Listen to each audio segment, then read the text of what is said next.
a way to hit the rook on h1 and the pawn d5. But check this out.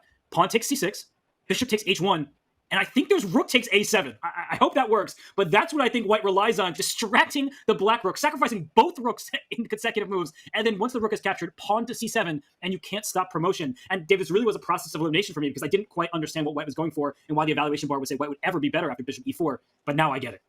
Robert, you're a GM for a reason. That is incredible. This tactic actually does pop up in a few different variations. I think in one line of the London system as well, where you can get away with this tactic, but it's so rare. Just quick action replay for everyone at home. You just sacrificed a rook, and like you say, Robert, you give the other rook away for free. The reason being that you can't push now, and the black knight will simply move, and the black rook covers. So yeah, deflection, distraction, and you win the game. Rook takes a7. If we see that, which I believe is still possible, then we'll be showering the board with gold coins. That's for sure. That would be a real turn up for the books. But okay. Oh my God, he's played it. Bishop e4. Well, David, I mean, at first glance, if you have to play f3 or something, bishop takes d5, that looks good for black. I mean, it doesn't look bad, I should say, for black because the b3 pawn is a target. But d takes c6, that is possible here, and it's because of this rook takes a7 idea. Yeah, and he's paused. Fabiano, he can go up a pawn simply after taking on c6. I guess black will have to take with a knight, just damage limitation, but he's done it. Oh, Firouzja, double exclamation point. He's giving up a rook. Firouzja needs to smell a rat and take this pawn back, but after f3 will be left a pawn down for nothing. Fabi.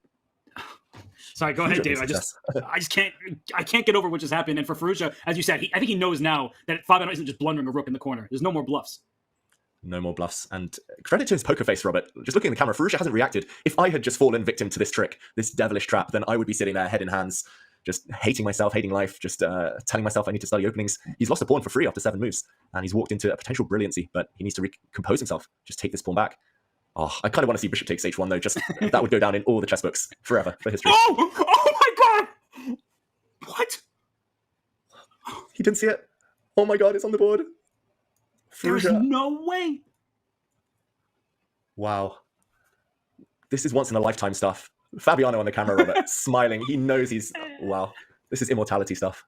Yeah, this is going down in the best games book, beating Alireza Firouzja in essentially 9 moves of chess, 2 brilliancies in a row. And David, I was actually going to ask you, when Fabiano paused on move 6 to take that pawn on d5, he spent about 30 seconds. I was wondering if he was just leading Alireza to believe that he didn't know the opening, because clearly Fabiano knows what's up. That he took on d5, he took on c6, and sacked the rook, the second rook, on a7. So this is just mesmerizing stuff. Yeah, the top chess players in the world, they are a bit sneaky. They do these things. I've done that plenty of times, Robert.